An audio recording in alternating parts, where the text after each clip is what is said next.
भर्जनं भवबीजानाम् अर्जनं सुख संपदां तर्जनं यमदूतानां श्रीराम रामेति गर्जनं राम रामेति रामेति रमे रामे मनोरमे सहस्रनाम तत्तुल्यं श्रीराम नाम वरानने श्रीराम नाम वरानने। प्रेम से बोलिए सच्चिदानंद घन भगवान की जय। समादरणीय धर्म प्रेमी साधक बंधुओं, परम श्रद्धेया मातृशक्ति, चूँकि राम कथा का क्रमिक धारावाहिक प्रसंग जो चल रहा है, उसमें हम पिछले भाग में प्रयाग की महिमा का वर्णन कर रहे थे। बंधुओं, एक बात हमारे समझने की है और ये जानना जरूरी भी है। किसी भी तीर्थ में जा कर के यदि संभव हो तो वहाँ स्नान करना चाहिए। यदि वहाँ सत्संग हो रहा है तो संतों की वाणी का लाभ लेना चाहिए, सत्संग में शामिल होना चाहिए। सेवा कार्य चल रहे हो तो सेवा में लगना चाहिए। यदि आपके पास भगवान ने धन दिया है तो धन की सफलता दान में है। शुभ कार्य के लिए, अच्छे कार्य के लिए अपने धन का सदुपयोग करना चाहिए दान दे करके। और उस तीर्थ में जो अन्य दर्शनीय आध्यात्मिक स्थान हैं, वहाँ पर जाकर के प्रणाम अवश्य करना चाहिए। लोग प्रयाग जाते हैं, संगम में स्नान किया, वापस आ गए। न तो किसी सत्संग का लाभ लिया, न किसी संत का आशीर्वाद लिया, न कोई सेवा कार्य किया और न वहाँ पर जाकर के दर्शन किए। देखिए, प्रयाग में जो सबसे प्राचीन 3 स्थल हैं, वहाँ अवश्य जाना चाहिए। एक तो भारद्वाज आश्रम, महर्षि भारद्वाज जी का पवित्र आश्रम शहर के मध्य भाग में आनंद भवन के समीप है। वहाँ दर्शन के लिए साधक को अवश्य जाना चाहिए। इसी प्रकार से संगम के पास ही और आज की दृष्टि से देखा जाए तो किले के अंदर अक्षयवट है, संभव हो तो वहाँ भी दर्शन करना चाहिए। इसी प्रकार से दारागंज में भगवान वेणी माधव जी का मंदिर है, वहाँ अवश्य दर्शन करना चाहिए। और 51 शक्तिपीठों में से प्रयाग का जो शक्तिपीठ है माँ अलोपी देवी जी का, तो माता जी के दर्शन करके उनका आशीर्वाद लेना ही चाहिए। प्रयाग में महर्षि भरद्वाज जी निवास करते हैं।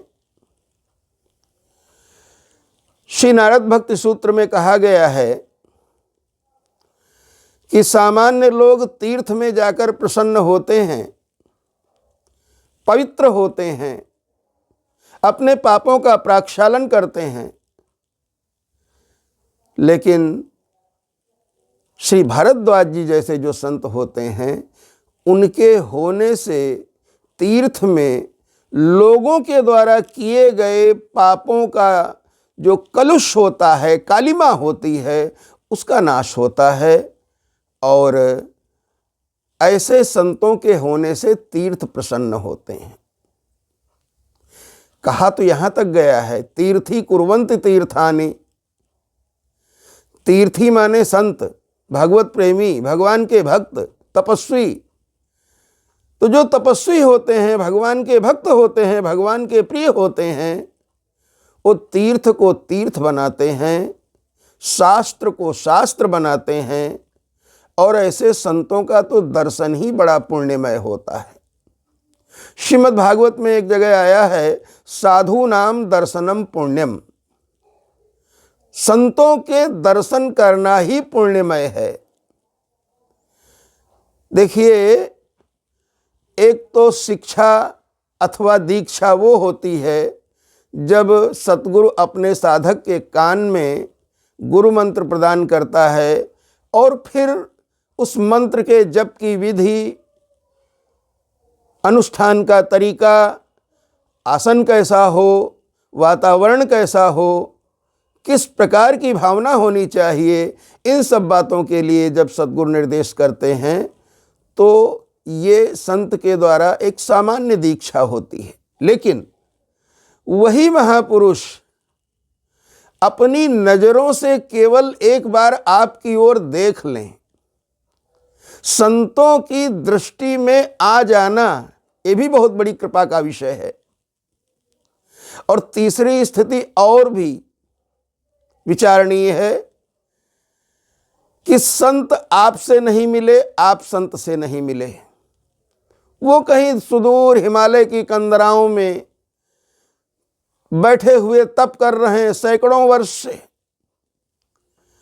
और उन्होंने यदि आपका स्मरण कर लिया या आपने उनका स्मरण कर लिया तो उस संतों के स्मरण से भी जीव का कल्याण होता है। भारद्वाज जी ऐसे संत हैं, ऐसे ऋषि हैं, सप्त ऋषियों में इनकी गिनती हुई है। भारद्वाज जी के बारे में विभिन्न ग्रंथों में बहुत सारी बातें कही गई हैं। वो चिकित्सा शास्त्र के बहुत बड़े विद्वान थे, नीति शास्त्र के बहुत बड़े विद्वान थे, व्योम शास्त्र, विमान शास्त्र के बहुत बड़े विद्वान थे, व्याकरण के बहुत बड़े विद्वान थे। लेकिन श्री रामचरितमानस में उनके इन गुणों को न कह करके एक बड़ी प्यारी बात कही गई कि भरद्वाज मुनि बसहि प्रयागा। भरद्वाज मुनि प्रयाग में रहते हैं। और वो भरद्वाज जी हैं कैसे? बोले जिन्हि राम पद अति अनुरागा, जिनको भगवान श्री राम जी के चरणों से बहुत ज्यादा प्रेम है। देखिए, महापुरुषों ने संकेत किया है कि प्रेम हो तो श्री हरि से प्रेम होना चाहिए, प्रेम हो तो श्री हरि से प्रेम होना चाहिए। जो बने विषयों के प्रेमी उन पे रोना चाहिए। दिन बिताया ऐश और आराम में तुमने अगर, तो रात में श्री हरि का सिमरन करके सोना चाहिए। खूब सोए आप रेशमी गद्दों पे, लेकिन सफर अंतिम के लिए कुछ तो बिछौना चाहिए। और अंत में कहते हैं कि प्रेम से मिलते हरि, वो प्रेम बिन मिलते नहीं। दूध से माखन जो चाहो तो बिलोना चाहिए। दूध का दही बनाएं, दही का मंथन करें। दधि मंथन करने से मक्खन मिलता है, उदधि मंथन करने से अमृत मिलता है। तो भरद्वाज मुनि बसहि प्रयागा, जिन्हि राम पद अति अनुरागा। सामान्य प्रेम नहीं है, और परमात्मा के चरणों में अति प्रेम होना ही भक्ति है। सा तस्मिन् परम प्रेम रूपा अमृत स्वरूपा च। परमात्मा से परम प्रेम होना ही भक्ति है, और उसका परिणाम अमरत्व है। जिन्होंने भगवान से प्रेम किया उनका नाम अमर हो गया। जिन्होंने शरीर से प्रेम किया, संसार से प्रेम किया, अपने ईगो से प्रेम किया, धन दौलत से प्रेम किया, कुर्सी से प्रेम किया, कितने ऐसे लोग आए, आकर चले गए, कौन जानता है उनको। पर जिन्होंने भगवान से प्रेम किया वो आज भी मर करके भी हमारे दिलों में अमर हैं। भगवत प्रेम की बड़ी महिमा है। बंधुओं, गोस्वामी तुलसीदास जी ने एक जगह लिखा है कि पर मन पर धन हरन को वेश्या परम प्रवीण, और तुलसी सोई चतुरता राम चरण लयलीन। दूसरे के धन को हरने में, दूसरे के मन को लुभाने में वेश्या बड़ी चतुर होती है, लेकिन असली चतुराई वही है जो सब छल छाड़ करके, सब प्रकार के कपट को त्याग करके एकमात्र परमात्मा से प्रेम करता है। यही सबसे बड़ी समझदारी है, यही सबसे बड़ी होशियारी है, और यही सबसे बड़ी उपलब्धि है जीवन में। इसलिए जीव को परमात्मा का बनना चाहिए और बिना किसी स्वार्थ के, बिना किसी याचना के सहज भाव से परमात्मा का बनना चाहिए। भगवान यदि पूछें भी, बोल तुझे क्या चाहिए, तो हमें यह कहना उचित है, न खुशी चाहते हैं न गम चाहते हैं, जो तुम चाहते हो वो हम चाहते हैं। धर्मप्रेमी सज्जनों, सच्ची बात तो यह है कि हमारा चाहा कभी नहीं पूरा होता और परमात्मा का चाहा हुआ कभी अधूरा नहीं रहता। यदि हम ये चाहते हैं कि हमारी हर चाह पूरी हो, तो अपनी चाह को परमात्मा के साथ जोड़ ले।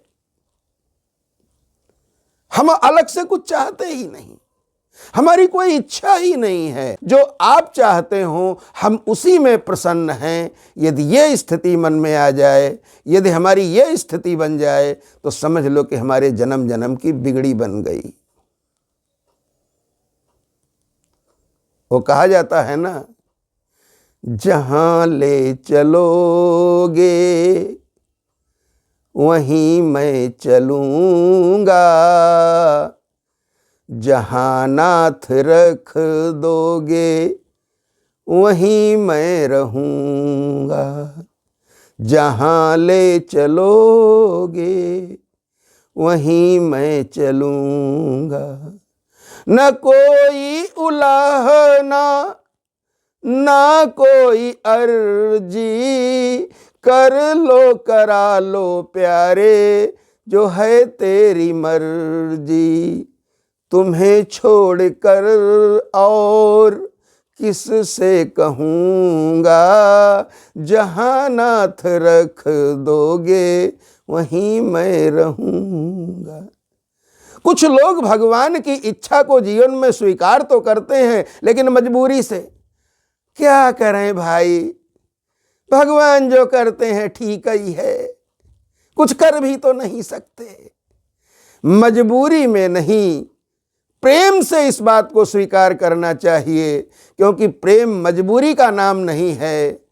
प्रेम तो ईमानदारी से परमात्मा का बनने का नाम है। जो भगवान का बनता है उसे बार बार बिगड़ना नहीं पड़ता। बंधुओं,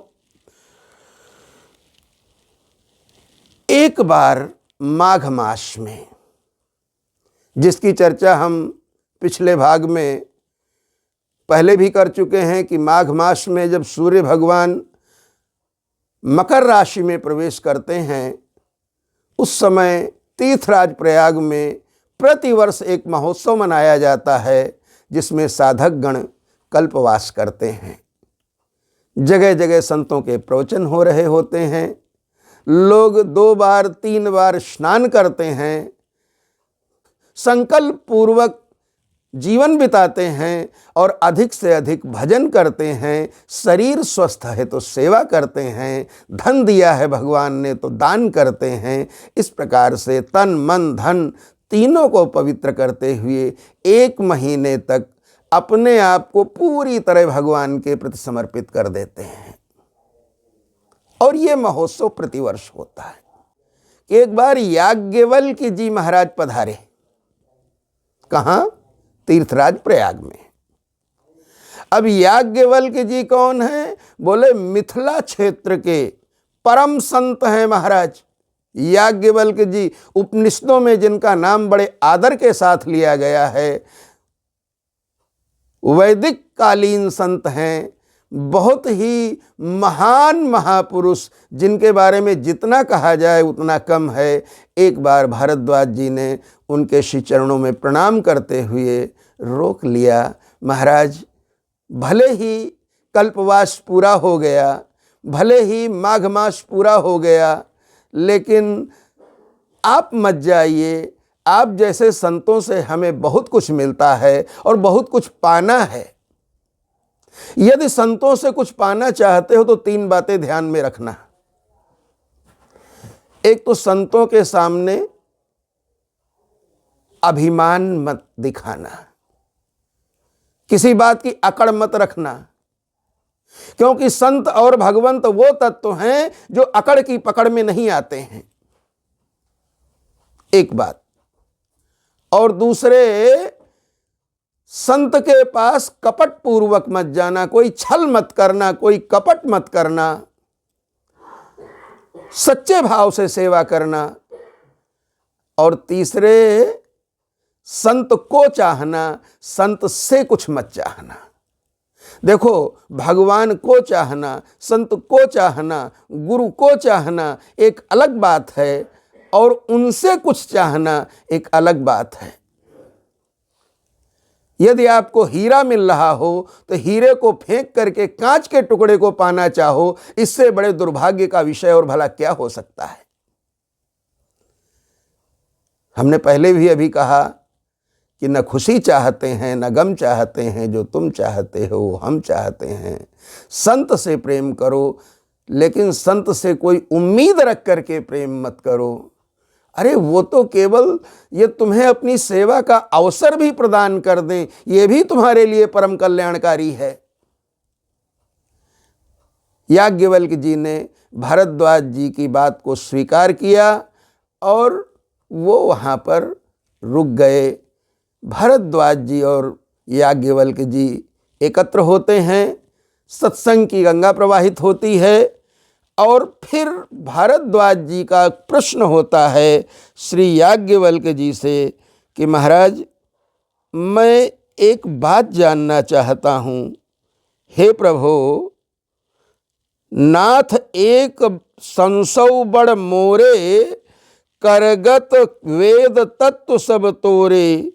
हे महाराज, वेदों के गूढ़ रहस्य को भी आप जानने वाले हैं, आपसे कुछ भी छुपा हुआ नहीं है, और मेरे अंदर एक संशय है जिसको कहने में मुझे संकोच भी हो रहा है, लज्जा भी लग रही है, भय भी हो रहा है, लेकिन कहे बिना रहा भी नहीं जा रहा। मैं जानना चाहता हूँ कि राम कौन है?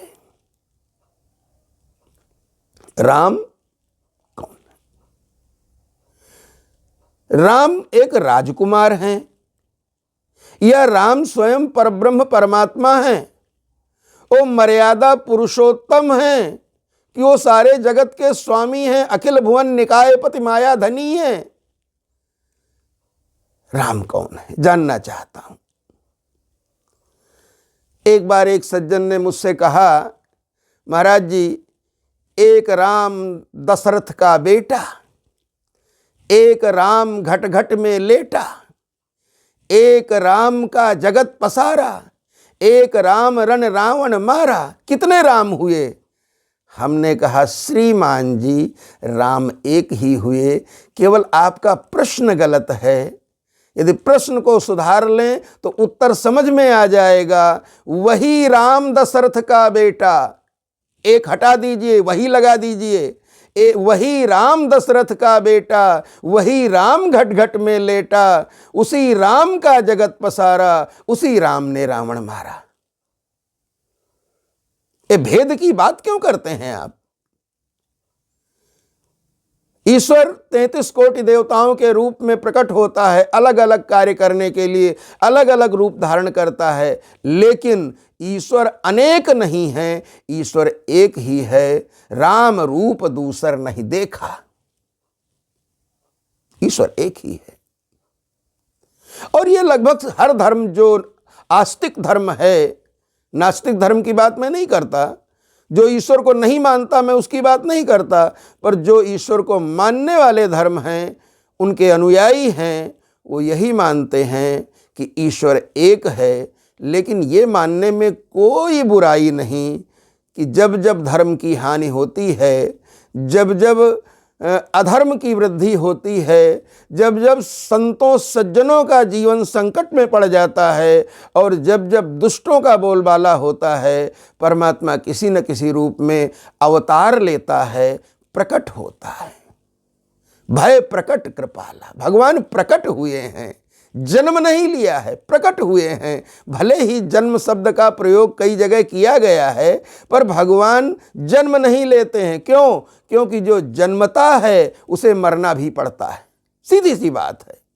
हर चीज का एक जोड़ा है, दिन का जोड़ा रात है, अंधेरे का जोड़ा प्रकाश है, सुख का जोड़ा दुख है, उसी प्रकार से जन्म का जोड़ा मृत्यु है। तो यदि भगवान मरते नहीं हैं तो भगवान जन्म भी नहीं लेते हैं, वो तो बस प्रकट होते हैं और फिर अपनी लीला पूरी करके अंतर्धान हो जाते हैं। मरा हुआ व्यक्ति दोबारा नहीं आता है, लेकिन महाराज वो भगवान जब चाहें, जिस समय चाहें, फिर अपने उसी रूप में आकर के दर्शन दे सकते हैं। इसलिए भगवान कभी मरते नहीं हैं, वो अजन्मा हैं, वो अमर हैं, वो अजर हैं, वो निराकार होकर भी साकार हैं, निर्गुण होकर के भी सगुण हैं। आप ये कह सकते हैं। देखिए, जो वेदांती होता है वो ईश्वर के निर्गुण रूप को स्वीकार करता है, कहता है ब्रह्म सत्यम जगत मिथ्या, ये ब्रह्म सत्य है बल्कि सारा संसार मिथ्या है। लेकिन जो भक्त होता है वो कहता है महाराज जब ब्रह्म ही सब कुछ है तो फिर जगत कहाँ से आ गया जिसको आप मिथ्या कहते हैं? बोले ब्रह्म सत्यम तो जगत भी सत्यम, जगत भी सत्य है। बोले कैसे? क्योंकि परमात्मा के संकल्प से जगत की सृष्टि हुई है। इसलिए ये दृष्टि भक्ति की होती है। सी राम मैं सब जग जानी, करऊं प्रणाम जोर जुग पानी। वो तो कहता है कि सब परमात्मा के ही रूप हैं। ये पेड़ भी परमात्मा है, ये पशु भी परमात्मा है, ये पक्षी भी परमात्मा है। और इसी भाव से हमारे यहाँ वट की पूजा होती है, पीपल की पूजा होती है, पर्वत की पूजा होती है, नदियों की पूजा होती है, वृक्षों की पूजा होती है, तुलसी की पूजा होती है, नीम की पूजा होती है। इसी भाव से सब परमात्मा का रूप है। आप ये मत कहें कि ईश्वर ऐसा ही है, आप ये कह सकते हैं कि ईश्वर ऐसा भी है। वो निर्गुण भी है, निराकार भी है, सगुण भी है, साकार भी है, भी कह सकते हैं, ही नहीं कह सकते।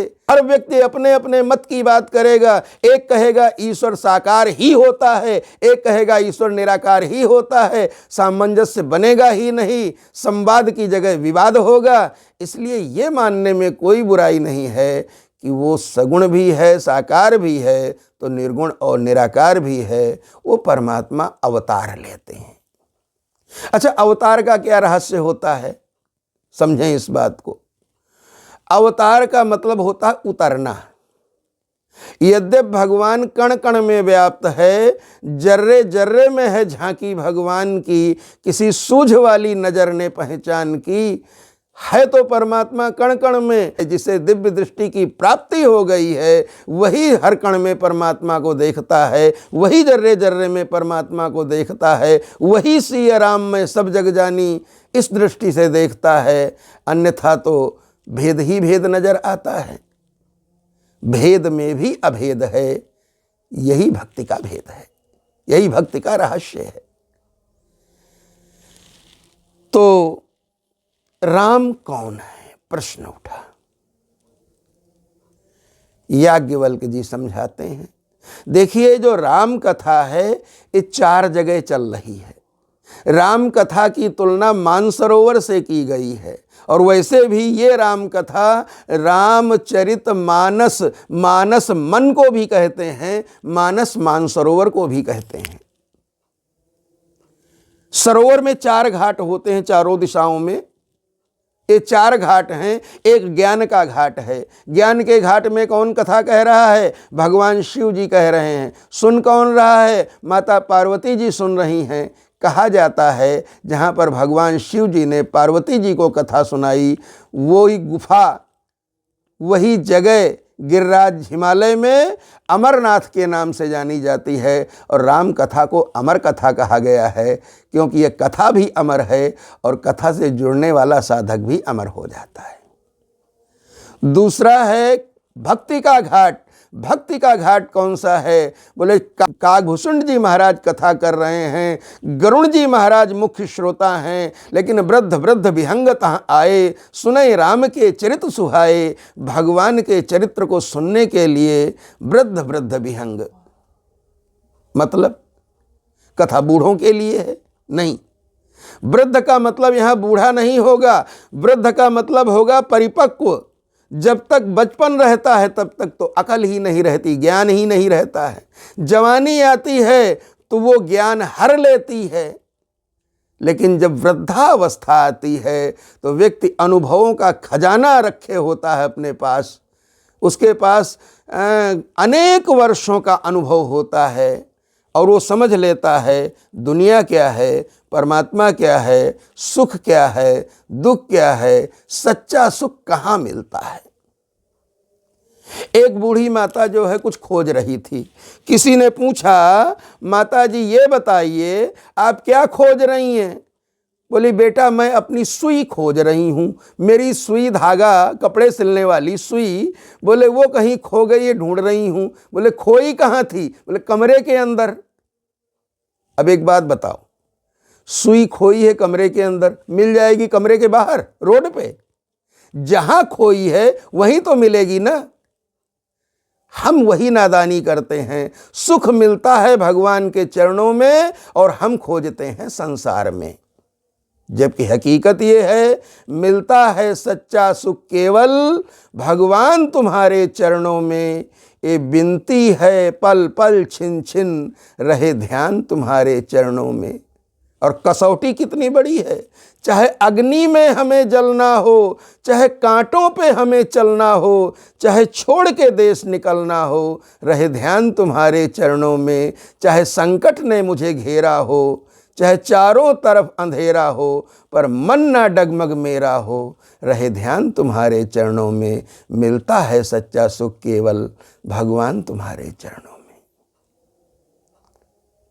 वही राम पुरुषोत्तम बन करके जगत को मानवता का पाठ पढ़ा गए, और वही राम परमात्मा हैं जो सारे सृष्टि का संचालन करते हैं। राम दो नहीं हैं, उन्हीं राम ने अवतार धारण किया। और जब जब धर्म की हानि होती है, दुष्टों का बोलबाला होता है, साधु संतों का, सज्जनों का जीवन कष्ट में होता है, देवता और संत दुखी होते हैं, धरती माता पीड़ित होती हैं, तो भगवान अवतार लेते हैं। अभी हमने कहा कि भगवान कण कण में व्याप्त हैं, तो हमारे आगे भी हैं, पीछे भी हैं, ऊपर भी हैं, नीचे भी हैं, लेकिन फिर भी हम भगवान को ऊपर वाला कहते हैं। कहते कि नहीं कहते हैं? भगवान को ऊपर वाला, यानी अपने से ऊंची स्थिति का मानते हैं। तो दो बातें हैं। एक छोटा बच्चा आंगन में लेटा हुआ है, सो रहा है, अचानक जाग गया। माँ छत पे कोई काम कर रही है। अब या तो बालक सीढ़ी चढ़ करके माँ के पास पहुंच जाए, और या तो माँ सीढ़ी से उतर करके बालक के पास आ जाए। तो छोटा बच्चा सीढ़ी तो चढ़ नहीं सकता है, तो इसलिए जो है माँ ही उतर करके बच्चे के पास आ जाती है। ये परमात्मा का उतरना ही अवतार कहलाता है। भगवान के कितने अवतार हैं? कहीं कहा गया कि 10 अवतार भगवान के, 10 अवतार हुए हैं प्रभु श्री नारायण के। किसी ने कहा कि भगवान के 5 मुख्य अवतार हैं, किसी ने कुछ कहा, किसी ने कुछ कहा। श्रीमद् भागवत में 24 अवतारों का वर्णन आता है, लेकिन हकीकत में कितने अवतार हैं इसकी गिनती नहीं की जा सकती। अनंत हैं परमात्मा, अनंत हैं उनके नाम, अनंत हैं उनके गुण, अनंत हैं उनकी लीलाएं, अनंत हैं उनके अवतार, और अनंत हैं उनके भक्त और उनके भक्तों का प्यार।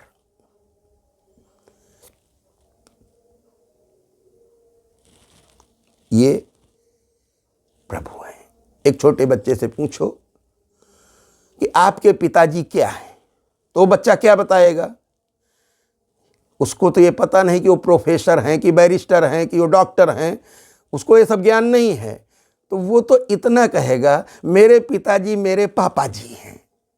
बस हमें इतना सा ज्ञान होना चाहिए, इतना ध्यान रहना चाहिए कि परमात्मा हमारे हैं और हम परमात्मा के हैं। बस इतना पता चल गया, इतनी बात दिल में मजबूती के साथ बैठ गई, तो फिर न कुछ जानना बाकी रह जाता है और न कुछ मानना बाकी रह जाता है। सब कुछ अपने आप सिद्ध हो जाता है। केवल इतना अपने दिल में टिका लेना कि हम परमात्मा के हैं, परमात्मा हमारे हैं। इसके अलावा संसार में कोई किसी का नहीं, कोई छूट जाता है, कोई छोड़ जाता है। कोई छूट जाता है, मर करके छूटेगा, जिंदे जिंदे नहीं तो मर के छूटेगा। और कोई धोखा देगा तो छोड़ जाएगा बीच में, लेकिन परमात्मा न छोड़ जाता है और न छूट जाता है। वो तो ऐसी मजबूती से पकड़ता है कि फिर कभी छोड़ता नहीं है। एक बार जो भगवान का बन गया, जन्म जन्म की बिगड़ी बन जाती है उसकी, और बार बार बनना बिगड़ना नहीं पड़ता। गोस्वामी तुलसीदास जी की दोहावली में एक बात और भी बहुत ज़्यादा प्रासंगिक है। यहाँ पर उन्होंने कहा, किसी ने पूछ लिया गोस्वामी तुलसीदास जी से कि आपके राम जी जो हैं वो कौन हैं, राजा हैं कि परमात्मा हैं? गोस्वामी जी ने कहा, ये मेरा विषय ही नहीं है, मुद्दा ही नहीं है कि वो राजा हैं कि परमात्मा हैं। वो जो चाहे जो कुछ भी हो, लेकिन हम उनके हैं। बात ये है, जो जगदीश तो अति भलो। यदि वो सारे संसार के स्वामी परमात्मा हैं, बड़ी अच्छी बात है। और जो महीष बड़ भाग, और यदि राजा हैं तब भी मेरा सौभाग्य है। लेकिन तुलसी चाहत जन्म भरी, रामचरण अनुराग। वो चाहे जो हैं, चाहे जैसे हैं, लेकिन मैं उनका हूँ, उनके चरणों में मेरा प्रेम बढ़ता रहे। इसके अलावा और मैं कुछ नहीं चाहता। किसी ने फिर सवाल पूछ लिया, अच्छा गोस्वामी जी ये बताओ, मान लो आप राम जी का भजन करते हो, क्यों करते हो भजन? बोले कि हमारी आज तक जो भी बिगड़ी बनी है राम जी के द्वारा बनी है। बोले अच्छा मान लो परमात्मा परीक्षा लेना चाहें और तुम्हारी बिगड़ी बनाने की जगह पर तुम्हारी बनी बनाई बिगाड़ दें, तो फिर क्या करोगे? तो गोस्वामी जी कहते हैं, अपनी बने तो राम से, अपनी बने तो राम से, और कै बिगड़े भरपूर, और तुलसी बने जो और से, वह बनबे को धूर। अपनी बने तो राम से, परमात्मा हमारी बनाए तब भी परमात्मा हमारे हैं, और जगत हमारा बनाए तो भी हमें कोई फर्क नहीं पड़ता, बिगाड़े तो भी कोई अंतर नहीं आता। हम भगवान के थे, भगवान के हैं और भगवान के ही रहेंगे। और यही भाव दृढ़ होना चाहिए। हमारा भी, आपका भी इसी में कल्याण है। प्रेम से बोलिए जय जय श्री सीताराम।